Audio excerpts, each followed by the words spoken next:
Hello friends, Ratna's কিচেনে সকলকে স্বাগত। আজকে বানাবো চিকেন ম্যাগি। তো ম্যাগি কি ম্যাগি বানাতে কি লাগে আমরা তো সবাই জানি, তাই আমি কি নিয়েছি সেগুলো বলে নিই। এখানে নিয়েছি ম্যাগি 3 প্যাকেট, নিয়েছি মশলা, আর নিয়েছি হচ্ছে চিকেন, বয়েল করা চিকেন, নিয়েছি একটুখানি ক্যাপসিকাম, নিয়েছি টমেটো কুচি, রসুন কুচি, পেঁয়াজ কুচি, চিলি ফ্লেক্স, গোলমরিচের গুঁড়ো, আর নিয়েছি হচ্ছে গার্লিক চিলি সস, আর নিয়েছি ডার্ক সয়া সস। একটা কড়াই বসিয়ে দিয়েছি, দিয়ে দিয়েছি তেল। এবার দিয়ে দেবো এই রসুন কুচি। রসুনটা দিলে খুব ভালো একটা টেস্ট হয়, অবশ্যই কিন্তু রসুন দেবেন এখানে। আর এটা রসুনটা ফ্রাই হয়ে গেলে তারপরে পেঁয়াজ দেবো। এবার দিয়ে দিচ্ছি পেঁয়াজ কুচি, সামান্য একটু নুন দিচ্ছি, নুনটা দেখাতে ভুলে গেছি। দিচ্ছি ক্যাপসিকাম আর টমেটো কুচি।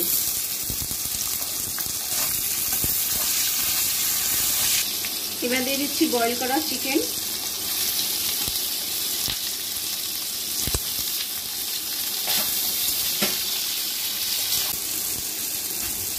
এবার দিয়ে দেবো আন্দাজ মতন জল, কারণ ম্যাগিটা আমি আগে থেকে বয়েল করিনি, তাই জন্য আন্দাজ মতন জল দিয়ে দিচ্ছি। এবার দিয়ে দেবো ম্যাগি মশলা।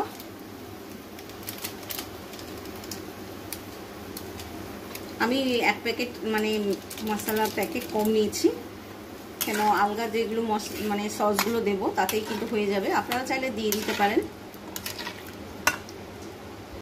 এবার দিয়ে দেবো ম্যাগি, একটুখানি মাঝখান দিয়ে ভেঙে দিয়ে দিচ্ছি।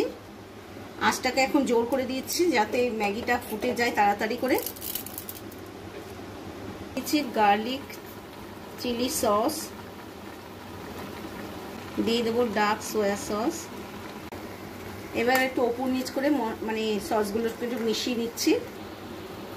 প্রায় রেডি হয়ে গেছে। এবার দিয়ে দিচ্ছি একটু চিলি ফ্লেক্স, সামান্যই দেবো, যদি প্রয়োজন হয় আলগা করে নিয়ে নিতে পারে। বাচ্চা যেহেতু যখন খাবে তখন একটুখানি চিন্তা করে অল্পই ঝালটা দিতে হবে, কেন ম্যাগি মশলায় কিন্তু ঝাল থাকে। আর দিয়ে দিচ্ছি অল্প একটু গোলমরিচের গুঁড়ো।